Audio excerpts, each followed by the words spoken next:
Hello everyone, welcome to Simran's channel. We are meeting after a very long time. I know that, even you all know that, but now we will start with the fresh. So let's see which subject I'm taking. It's economics. तो आज जो मैं economics में topic लूंगी वो मैं ले रही हूँ फॉर्म्स ऑफ मार्केट. ठीक है, तो मैं ये फोन से हमेशा की तरह रेफर करूंगी पीडीएफ और बताऊंगी कि फॉर्म्स ऑफ मार्केट किस तरीके के होते हैं, कौन से होते हैं, उसकी स्पेशलिटी क्या है, एडवांटेजेस क्या है, डिसएडवांटेजेस क्या है. So let's come on to the board. सबसे पहले हम टॉपिक का नाम लिख लेंगे which is forms of market. अभी ये जो चैप्टर है ये एक्चुअली में अगर मैं बता दूं तो जो बच्चे आईसीएसई बोर्ड से है so they have economic subject from 9th only, तो उन लोग को ये बेसिक बहुत ज्यादा चैप्टर है तो उनको ये पढ़ाया जाता है. एंड जो एचएससी बोर्ड से है उनको 11th में ये टॉपिक होता है. इवन सीबीएसई बोर्ड को स्टार्टिंग से ये टॉपिक होता है और जो एचएससी है उनको 11th में ये टॉपिक आता है फॉर्म्स ऑफ मार्केट. तो उसका एक एक्सटेंशन ही है जो 12th में दिया है. तो सबसे पहले हम पढ़ेंगे डेफिनेशन ऑफ मार्केट. आखिर मार्केट होता क्या है. So, market is a network of dealings between potential buyers and potential sellers. अब इसका मतलब क्या होता है. एक मार्केट होता है, ठीक है. मार्केट में दो तरीके के टर्म्स होते हैं. एक होता है सेलर और एक होता है बायर. अब हम बायर और सेलर किस तरीके से टर्म करते हैं.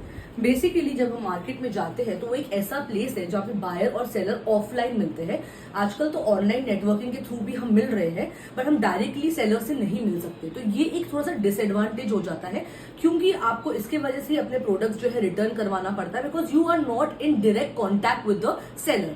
But that is a negative thing in online marketing. और यही अगर आप ऑफलाइन की बात करो तो आप डायरेक्टली फेस टू फेस किससे प्रोडक्ट खरीदते हो, किससे सर्विस खरीदते हो, वो है सेलर से.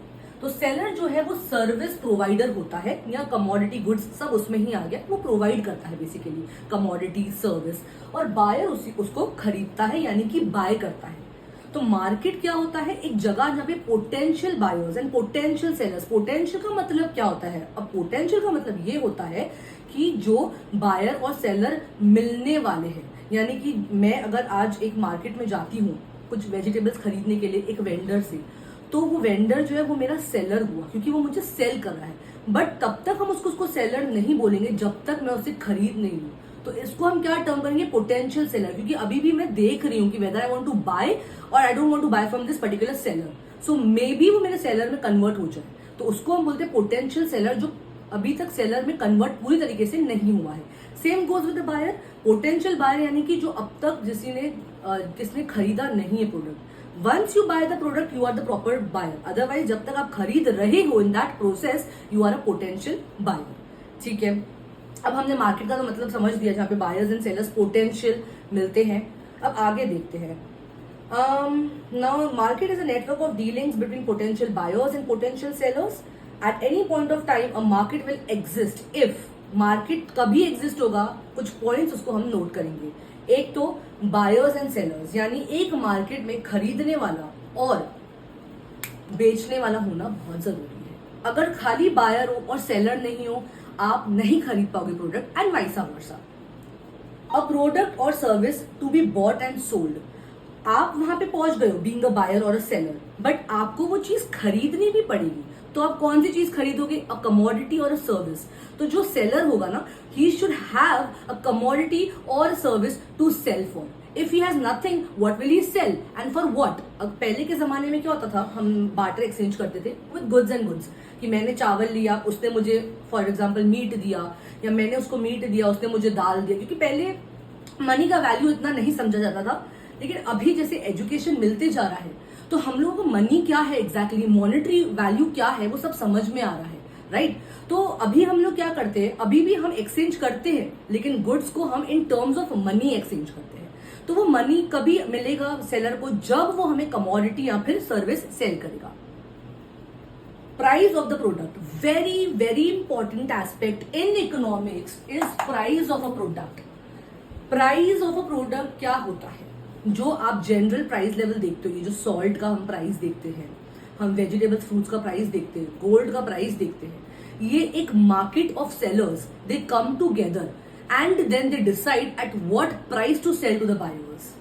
सिमिलरली बायर्स जाते हैं, if they feel efficient enough to buy the product they buy it, otherwise they bargain. So it's a price, all the thing is with price. अगर प्राइस समझ में आया तो ही वो सेल होगा और बाय होगा. तो प्राइस एक बहुत इंपॉर्टेंट एस्पेक्ट है और इकोनॉमिक्स में प्राइस ही इंपॉर्टेंट एस्पेक्ट है. मैं सच्ची बता रही हूँ, एक डिमांड और सप्लाई और प्राइस, ये ही इकोनॉमिक्स में रिपीटेशन में चलता रहता है. क्योंकि इकोनॉमिक्स का मतलब ही ये है कि हम मॉनेटरी टर्म्स में किस तरीके से एक्सचेंज करें गुड्स एंड सर्विसेज, हम वो ही पढ़ते हैं. Then close contact between buyers and sellers. Close contact कब होता है? जब ऑफलाइन बाइंग होती है. ऑनलाइन बाइंग में क्लोज कॉन्टैक्ट नहीं होता है, बिकॉज एक मीडिएटर के थ्रू आपको गुड्स मिलते हैं. जैसे मैं आपको बेस्ट एग्जांपल दे दूं, अमेजॉन फ्लिपकार्ट, वहां पे सेलर अपने प्रोडक्ट्स डाल देते हैं एंड अमेजॉन फ्लिपकार्ट के through it acts as a mediator. Amazon and Flipkart acts as a mediator and then we buy the goods from there. तो हमें डायरेक्टली पता नहीं कौन सा सेलर है. सो दैट इज अगर प्रोडक्ट अच्छा नहीं मिला, we have to return and exchange. वो भी हम अमेजोन के थ्रू ही कर सकते हैं. तो ये सबसे बड़ा डिसएडवांटेज है कि हम लोग को टच का फील नहीं मिलता, स्पेशली क्लोथ्स वाले सेक्टर. ठीक है. Knowledge about market. It is very important to have the knowledge about market, कि मार्केट में क्या प्राइस प्रिवेल हो रहा है. अगर हमें पता ही नहीं है कि आज गोल्ड का क्या प्राइस है, तो अगर हम जाके ज्यादा पैसा देके आएंगे and then we come to know, then it's a disadvantage. मुझे पता ही नहीं कि क्या प्राइस चल रहा है और मैं 2 टाइम ज्यादा प्राइस देके आती हूँ. क्यों? मेरे को इग्नोरेंस है, मैं इग्नोर कर रही हूँ, मैं ध्यान नहीं दे रही हूँ न्यूज में क्या आ रहा है, क्या प्राइस प्रिवेल चल रहा है. अभी जीएसटी का जो है, जो मोदी जी ने अपने 75th बर्थडे पे गिफ्ट दिया था कि जीएसटी के प्राइसेस गिर गए हैं, तो वो किस कमोडिटीज पे गिरे हैं, किस कमोडिटीज पे बढ़ गए हैं. क्योंकि जो हैबिचुएटेड गुड्स है जैसे सिगार्स, लाइक सिगरेट्स, अल्कोहल, उस पे तो जीएसटी बढ़ गया है. तो we should have knowledge exactly कि क्या मार्केट में चल रहा है, what is the price which is going on in the market. That is very important for us to know. Then these were some of the points to know about the market. Now हम classification करेंगे on the basis of place and time. तो मैं आज ये छोटा सा video बना रही हूँ. आज मैं और 2 आपको पॉइंट्स सिखा दूंगी, आंसर्स सिखा दूंगी. और अगर आप लोग को ये अच्छा लग रहा है तो प्लीज लाइक, सब्सक्राइब, शेयर जरूर करना. मैं वीडियो के अंत में नहीं, बीच में ही बोल रही हूँ, बिकॉज होता है ना, आप वीडियो देख लेते हो, आपने समझ लिया, बट लाइक करना रह जाता है. सो वो मत करना. मुझे भी एक अप्रिसिएशन के तौर पे लाइक, शेयर और सब्सक्राइब जरूर करना मेरा चैनल. ठीक है. So on the basis of place हम लोग देखेंगे. I just right it on the board. ठीक है. तो मार्केट हम देखेंगे ऑन द बेसिस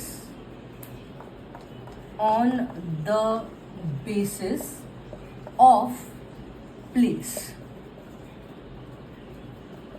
ये बहुत ज्यादा इंपॉर्टेंट सिचुएशन है. Market on the basis of place क्या होता है, जरा हम वो देख लेते हैं. सबसे पहला है लोकल मार्केट.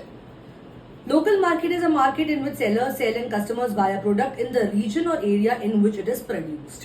जैसे मैं अगर आज नासिक में रह रही हूँ, तो नासिक जो वहां पे मैं रह रही हूँ, वो एरिया जो है मैं जिधर रहती हूँ, जैसे मैं समझो ए एरिया में रह रही हूँ, तो नासिक में मैं एक एरिया में रहती हूँ, उसका नाम ए एरिया है. तो वो a area is known as local market. मतलब वो अपने ही एरिया में हम लोग बाय एंड सेल करें. जैसे अभी मुंबई है, तो मुंबई में अंधेरी मार्केट, तो अब अंधेरी में जो बाय एंड सेल होते हैं गुड्स, उसको हम बोलते हैं लोकल मार्केट. वो सिर्फ एरिया स्पेसिफिक ही होता है. सो एरिया स्पेसिफिक यानी कि लोकल मार्केट. उसके बाद नेशनल मार्केट.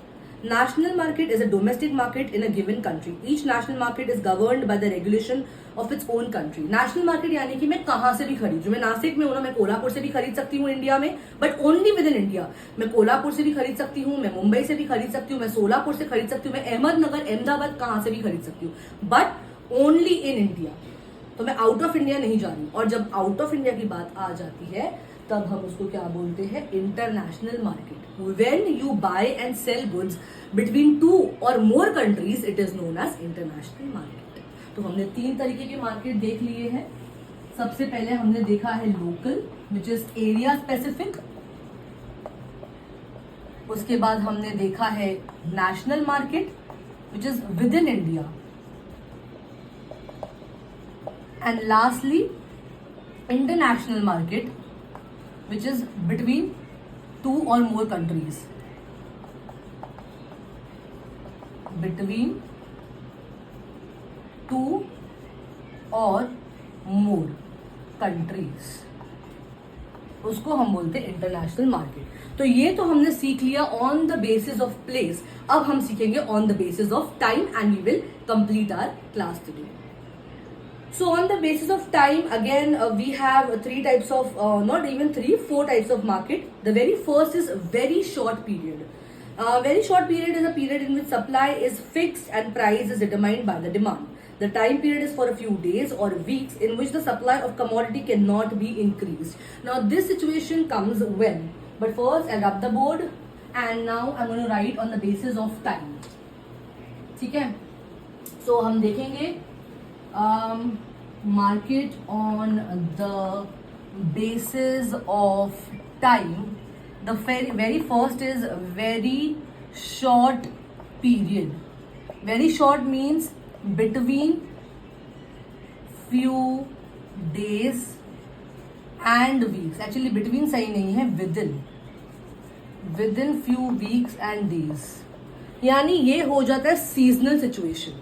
सीजनल सिचुएशन में क्या होता है, कुछ दिनों के लिए या कुछ वीक्स के लिए आप वो प्रोडक्ट यूज करते हो। जैसे रेनी सीजन है तो वो ज्यादा से ज्यादा 4 मंथ्स ही रहता है, तो that's a very short period कि रेनी सीजन में ही आप रेनकोट्स या अम्ब्रेलास बाय कर सकते हो और उसके बाद तो आपको उसका यूज नहीं आएगा। जैसे विंटर है तो तभी आप जैकेट्स खरीदोगे। सो that is a seasonal business which prevails in the market. तो जो सीजनल मार्केट होता है उसको हम वेरी शॉर्ट पीरियड के अंदर कैटेगराइज करते हैं। अब हम नेक्स्ट देखेंगे विच इज शॉर्ट पीरियड। ठीक है, हम देख रहे हैं short period. Now short period is a period of less than 1 year. In this period, firms can only make adjustments inputs like labor to increase the supply of goods and services. इसमें कहा मैं आ गया, very short मतलब less than 1 year। अगर मैं आपको example दूं और इंडिया में रह के दूं तो फेस्टिवल्स बहुत होते हैं इंडिया में, लेकिन कई तरह तरह के फेस्टिवल्स होते हैं, दिवाली, होली। तो ये जो है ना, ये लेस देन 1 year मतलब पूरे साल में डिफरेंट फेस्टिवल्स होते हैं, तो एक ही फेस्टिवल नहीं होता है। तो इसमें क्या होता है ना, वो फेस्टिवल के हिसाब से देखते हैं। अभी दिवाली है तो उनको शायद एक्स्ट्रा लेबर की जरूरत पड़ सकती है, तो वो क्या कर देते, लेबर थोड़ा इंक्रीज कर देते for that particular period of time. इसके लिए क्यों उन्होंने एग्जाम्पल बोला शॉर्ट पीरियड में कि ओनली लेबर इज चेंज, क्योंकि ये फेस्टिव्स में होता है कि वो शॉर्ट पीरियड ऑफ टाइम के, Diwali is not for so long period of time, right. अब आप बोलोगे कि आपने तो हमें कंफ्यूज कर दिया, बिकॉज वेरी शॉर्ट में आपने हमें विंटर सीजन, रेनी सीजन दिया और शॉर्ट पीरियड में फेस्टिव्स दिया। ये मैं आपको इसके लिए दे रही हूँ because short period very short period से क्या उसमें डिफरेंस है कि वेरी शॉर्ट पीरियड आपका फ्यू डेज एंड वीक्स के लिए रहता है और शॉर्ट पीरियड आपका लेस देन 1 year रहता है। ठीक है, वेरी शॉर्ट पीरियड क्यों सीजनल होता है, बिकॉज वो सिर्फ 2 महीने के लिए प्रिवेल करते हैं और फेस्टिवल्स जो है इंडिया में वो पूरे साल तक चलती है, तो वो शॉर्ट पीरियड हो गए। ठीक है, अब क्यों वो लेस देन 1 year हुआ, क्योंकि हर फेस्टिवल डिफरेंट होता है फ्रॉम ईच अदर, तो हर फेस्टिवल के हिसाब से वो लोगों को अपना लेबर इंक्रीज या डिक्रीज करना पड़ता है। जैसे दिवाली आया तो ज्यादा लेबर की जरूरत होगी, क्रिसमस आया ज्यादा लेबर की जरूरत होगी, होली आया, और जब फेस्टिवल्स कंप्लीट हो जाते हैं तो लेबर जो है वो कम हो जाते हैं या वो उनको निकाल देते हैं, बिकॉज वो लोग उनको डेली वेजेस के ऊपर ही रखते हैं।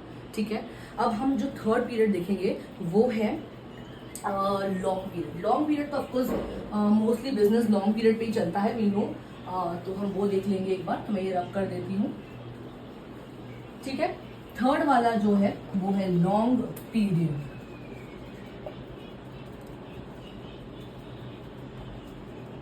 ठीक है, तो लॉन्ग पीरियड का क्या बोलते हैं, long run is a period of time in which all factors of production and cost are variable. In the long run, firms are able to adjust all costs. It is for a few years, generally up to 5 years. तो जो up to 5 years है उसको हम बोलते हैं long period. ऐसे बहुत सारे स्टार्टअप्स होते हैं जो बिजनेस स्टार्टअप्स में, जब कोई इंसान अपना बिजनेस स्टार्ट करता है, when individual starts his business, so that's a startup. So we do not know that startup will be successful or not, especially in such a market where there's a lot of choice, variety, quality, quantity available.